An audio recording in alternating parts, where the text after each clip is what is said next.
तो hello students, कैसे हैं आप लोग। मैं उम्मीद कर रहा हूँ एकदम शानदार हो गए यार। बढ़िया रिस्पॉन्स आ रहा है सेट्स की वीडियो पे। ठीक है, तो आज की इस वीडियो में हम देखेंगे कुछ शानदार चीज़ें। ठीक है, पिछली दो वीडियोस में मैंने अच्छा खासा सिलेबस कवर कर दिया है, अच्छा खासा चैप्टर सॉरी कवर कर दिया है। और आज की इस वीडियो में इसको ख़त्म करेंगे इस चैप्टर को। और साथ ही साथ नहीं, ख़त्म नहीं होगा, अगली वीडियो में ख़त्म करेंगे। ठीक है, अगली वीडियो में करेंगे कुछ शानदार क्वेश्चन, बढ़िया क्वेश्चन लेके आऊँगा, नॉर्मल बेसिक वाले नहीं लेके आऊँगा। ठीक है, बट इस वीडियो के अंदर हम समझेंगे वेन डायग्राम क्या होता है, यूनियन क्या होता है, इंटरसेक्शन क्या होता है, और ऐसे समझाऊंगा कि भाई साहब पहले किसी ने समझाया होगा। ठीक है, चलिए आ जाए, समझते हैं फटाफट से। ठीक है, अच्छा, जिन्होंने भी पहले वाली वीडियो नहीं देखी है तो उसमें हमने सेट कवर कर रखा है पूरा, क्या होता है, कैसे होता है, स्टैंडर्ड नंबर, स्टैंडर्ड सेट क्या होता है, इनफाइनाइट, डेफिनेट, इनफाइनाइट। ठीक है, ये सब क्या होते हैं, सब सेट क्या होता है, ये सब हमने पिछली वीडियो में कवर कर रखा है। तो अभी नहीं देखी है तो जाकर देख कर आओ। ठीक है, और साथ साथ ही साथ भाई वीडियो को लाइक करना बिल्कुल मत भूला करो। ठीक है, शेयर कर दिया करो यार दोस्तों के साथ। और कमेंट में बताना भैया अगला मैथ्स का चैप्टर आपको कौन सा चाहिए, जो आपको डिफिकल्ट लग रहा हो, उस पर मैं कोशिश करूंगा कि मैं वीडियो ला पाऊँ। ठीक है, कमेंट करके बताना, और सब्सक्राइब करना तो बिल्कुल मत भूला करो, क्योंकि ऐसी शानदार वीडियो, ठीक है, मैं लाता रहूँगा और लाता रहता हूँ। ठीक है, इस ये भी लाऊंगा पढ़ाई की भी, और वैसी गाइडेंस वीडियो भी मैं लाऊंगा बहुत ही जल्द। इंटरवल्स भी समझे थे हमने पिछली वीडियो में, कल की वीडियो में। आज समझते हैं वेन डायग्राम क्या होता है। भैया वेन डायग्राम क्या है, ग्राफिकल रिप्रेजेंटेशन है। ठीक है, एक ग्राफिकल रिप्रेजेंटेशन है किस चीज की भैया, ग्राफिकल रिप्रेजेंटेशन। भैया ग्राफिकल रिप्रेजेंटेशन मतलब, ग्राफिकल रिप्रेजेंटेशन का मतलब ये है कि इसको आप विजुअली देख सकते हो, देख के समझ सकते हो। कह रहे क्या भैया, कैसे कैसे क्या है ये, कैसे होता है। देखो पहले ना थोड़ा हिस्ट्री में चले जाते हैं। कहते हैं भैया मैथ्स में हिस्ट्री देख लो। नेम्ड आफ्टर इंग्लिश लॉजिशियन, ठीक है, जॉन वेन, जो 1934 से 1983 तक थे। ठीक है, क्लोज्ड कर्व्स के अंदर, सर्कल्स के अंदर सबसेट्स दिखाते हैं और यूनिवर्सल सेट दिखाते हैं रेक्टेंगल से। बेसिकली क्या है मैं बता देता हूँ। ये देखो, ये बनाया मैंने ट्रायंगल। ठीक है, ये ट्रायंगल बना दिया मैंने। अब इसके अंदर ये हो गया हमारा यू। ठीक है, ये ट्रायंगल हमारा क्या है, यूनिवर्सल सेट है। ठीक है, अब इसके अंदर जो भी मैं बनाऊंगा that will be my subset. ठीक है, circle inside is the subset. तो अब मैंने बना दिया ये, और इसको नाम दे दिया मैंने ए। ठीक, ये तो क्या हो गया भैया, A is a subset of U. ठीक है, ये चीज का ध्यान रखना है हमें। अगर भैया मैं यहाँ पे सेम ऐसे ही एक ट्राइंगल बना देता हूँ, रेक्टेंगल बना देता हूँ, और उसके अंदर एक सर्कल बना के बोल देता हूँ भैया बी, तो ये भी ध्यान रखना, B is a subset of U. ठीक है, ये चीज़ हो गई, ये चीज़ हो गई। अब भैया आते हैं, ये बेसिक चीज़ है, इसका इसका ज़्यादा कुछ खास आपको करना नहीं है। ठीक है, बेसिक चीज़ क्या है समझने वाली। ठीक है, कि अब यूनियन और इंटरसेक्शन क्या कहता है हमसे, यूनियन और इंटरसेक्शन क्या कहता है, यूनियन और इंटरसेक्शन ये कहता है हमसे कि दो सेट है मान लो। ठीक है, ये यू हो गया हमारा।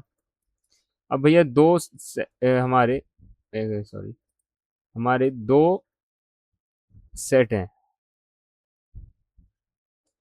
ठीक, एक हो गया ए, एक हो गया बी। अब ये दो सेट है भैया, इनको आपने जोड़ क्यों दिया, इनको आपने जोड़ क्यों दिया, अभी बताता हूँ। देखो मैंने इनको ओवरलैप कर रखा है बीच में। ठीक है, अब यूनियन क्या होगा और इंटरसेक्शन क्या होगा ये समझते हैं बहुत बढ़िया से। तो यूनियन ऑफ सेट क्या कहता है, यूनियन ऑफ सेट कहता है भैया ए यूनियन बी। अच्छा, यूनियन का साइन यू जैसा होता है। ठीक है, तो इसका ध्यान रखना कि कंफ्यूजन ना हो जाए आपको। It contains every element that is in A and in B और in both, common elements written only once. ठीक है, मतलब आप जब ए यूनियन बी लिखोगे तो इसका मतलब ये है, जब आप ए यूनियन बी लिखोगे इसका मतलब ये है कि आप कॉमन लिख रहे हो एलिमेंट्स। ठीक है, कॉमन एलिमेंट्स लिख रहे हो between A and B, common elements. ठीक है, किस में भी है, between A and B set. ठीक है, जो भी इन दोनों में कॉमन है। तो अब मैं इसको यहाँ पे कैसे रिप्रेजेंट करूंगा, अब देखो यहाँ पे आपको, I will change the colour of the pen. यहाँ पे आपको कुछ कॉमन दिख रहा है भैया, मुझे ये बीच वाला जो हिस्सा है ना, ये वाला, ये वाला, ये वाला, ये वाला, ये वाला हिस्सा भैया मुझे कॉमन दिख रहा है, तो क्या मैं इस कॉमन वाले हिस्से को ए यूनियन बी बोल दूं? हाँ बिल्कुल बोल दो भैया, बिल्कुल बोल दो। तो ये हो गया ए यूनियन बी, ठीक है, ये हो गया ए यूनियन बी। जैसे जैसे जैसे मैंने बोल दिया भैया ए सेट है, उसके अंदर है 2 4 6 8, और बी के अंदर है 6 8 10 12, तो ए यूनियन बी क्या हो गया मेरा? ठीक है, ए यूनियन बी हो गया 2 4 6 8 10 और 12। ठीक है, तो मैंने लिख दिए सारे, ठीक है, मैंने लिख दिए सारे, बट यहाँ पे मैंने कॉमन भी लिखे हैं। ठीक है, तो कॉमन वालों को मैंने एक ही बार लिखा है, ठीक है, डबल बार नहीं लिखा, बेसिकली ये है।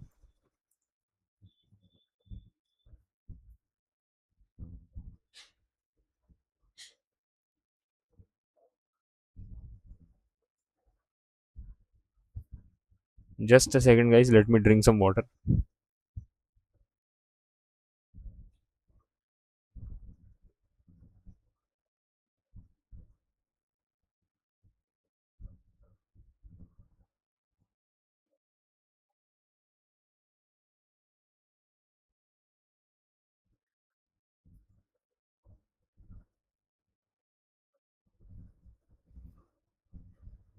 ठीक है, तो अब यहाँ पे हमने एक चीज समझ ली भैया कि कॉमन एलिमेंट्स लिखते हैं, बट क्या हमने यहाँ पे सिर्फ 6 और 8 को ही लिया है ना, क्योंकि यहाँ पे कॉमन 6 और 8 है? नहीं भैया, हमने 2 और 4 को भी लिया, ठीक है, 10 और 12 को भी लिया।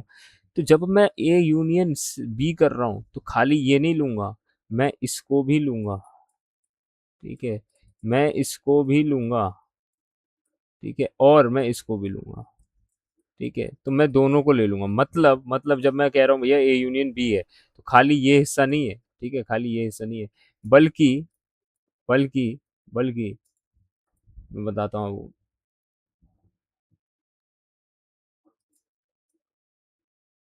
ये जो पूरा हिस्सा है ना, ये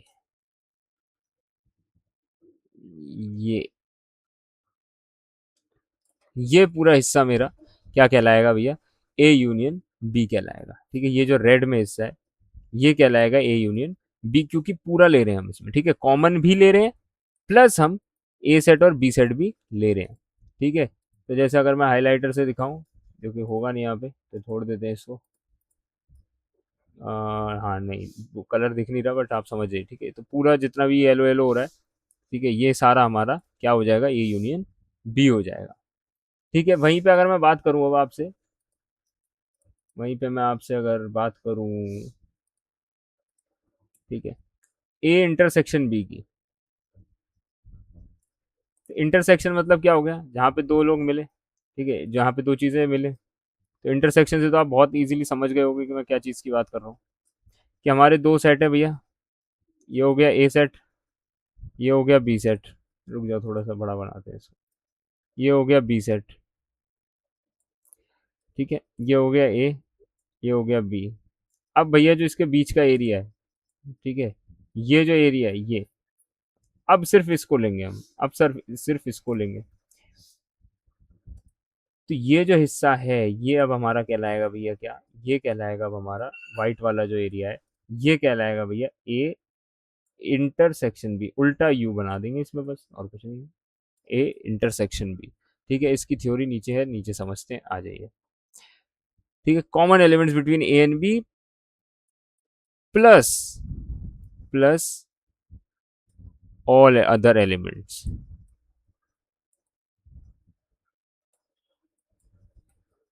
ये भी ध्यान रखना है, क्योंकि अगर मैं खाली कॉमन की बात करूंगा तो फिर मैं किसकी बात करूंगा? इंटरसेक्शन की।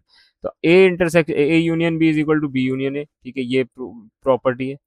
फिर A union B is union with C, then A union is equal to B union C, ठीक है, इज इक्वल टू नहीं, is with union with B union C, ठीक है।